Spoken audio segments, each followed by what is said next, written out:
कक्षा 8 के लिए आईएमपी क्वेश्चन बहुविकल्पी प्रश्न है, 1 नंबर में आपके आ सकता है, बहुत ही इंपॉर्टेंट है। देखिए पहला है समीकरण का हल है, तो इसमें हम पक्षांतर विधि से इसको हल कर लेंगे। तो आपका ये है 2x, यहाँ 3 माइनस कर रहा है तो इस साइड क्या करेगा, प्लस करेगा, तो साथ में 3 प्लस कर देंगे तो ये आ जाएगा 2x बराबर 10। 2 यहाँ गुणा कर रहा है तो इस साइड जाएगा तो क्या करेगा, भाग करेगा, तो x बराबर हो जाएगा 10/2। इसको सरल करेंगे तो 2 पंचे 10, x बराबर आपका आ गया 5। ये समीकरण का क्या हो जाएगा, हल। इसी प्रकार अगला प्रश्न है, किसी संख्या के 2 गुने में से 8 जोड़ने पर 32 प्राप्त होता है, तो वह संख्या क्या होगी, वह संख्या ज्ञात करना है हमको। अब देखो यहाँ एक पहेली की तरह क्वेश्चन है, अभी हमको यहाँ पता नहीं है कि वह संख्या क्या है। वो संख्या हम मान लेंगे क्या, x। माना कि वह संख्या क्या है, x है, तो x के 2 गुने मतलब 2 का गुणा करेंगे हम। 2 गुने में से 8 जोड़ने पर कितना प्राप्त होता है, 32। तो ये आपका समीकरण बनेगा।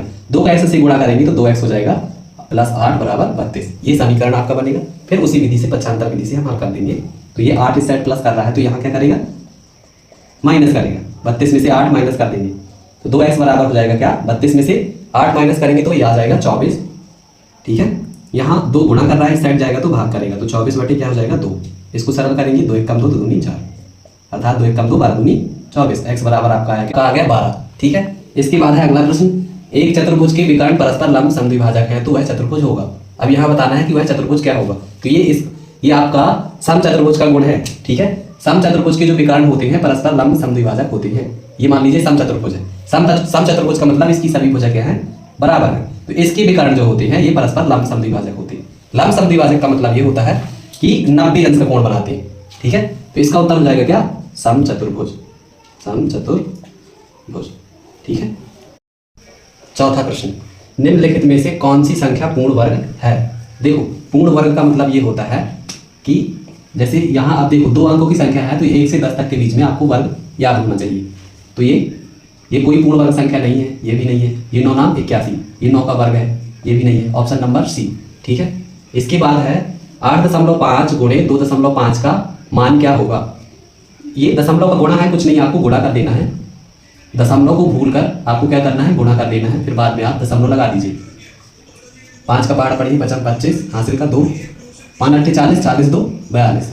अगले अंक का करेंगे, 2 पंचे 10, हासिल का 1, 2 8 16, 16 1 17। इसको ऐड कर दीजिए तो 5 और 2 7 4 11 का 1, हासिल 1 2 1। यह आया आपका क्या, 21 25। अब दशमलव के बाद यहाँ 1 अंक है, यहाँ 1 अंक है, तो 1 और 1 क्या हो गया, 2 अंक के बाद हम लगा देंगे क्या, दशमलव। ये हो जाएगा आपका आंसर।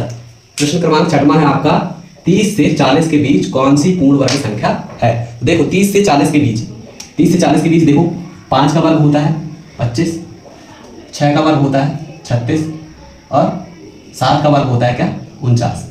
तो ये आपका हो जाएगा क्या, 36। 49 ज़्यादा हो जाएगा, 25 कम हो जाएगा। ठीक है, तो पूर्ण वर्ग संख्या हो जाएगी आपकी 36। ठीक है, रिक्त स्थान। प्रश्न क्रमांक 7वां है, खाली स्थान नियम के अनुसार ए कोष्टक में b + c बराबर a × b और a × c। ठीक है, यह कथन सत्य है, अर्थात यहाँ बताना है कि ये कौन सा नियम यहाँ लगा है। तो यहाँ लगा है वितरण नियम या वितरकता का नियम या वितरण नियम ही इसको हम कहते हैं। ठीक है, यहाँ वितरण नियम हो गया। प्रश्न क्रमांक 8वां है, समांतर चतुर्भुज के सम्मुख कोण बराबर होते हैं। क्या होते हैं, बराबर होते हैं।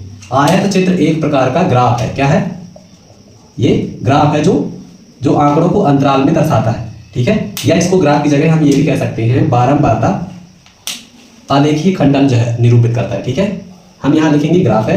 अंकित मूल पर दी गई छूट क्या कहलाती है, बट्टा। क्या कहलाती है, बट्टा। संख्या 1024 का बीजांक, 1024 का बीजांक कुछ नहीं करना, इनके अंकों को जोड़ देना है, इनके अंकों को जोड़ देना है। तो 1 में 0 जोड़ेंगे 1 आएगा, फिर 1 में 2 जोड़ेंगे 3 और 3 और 4 क्या हो जाएगा 7। तब तक जोड़ना है जब तक कि हमको 1 अंक ना मिल जाए। हमको यही 1 अंक मिल गया, अर्थात इसका आंसर हो जाएगा क्या, 7। ठीक है।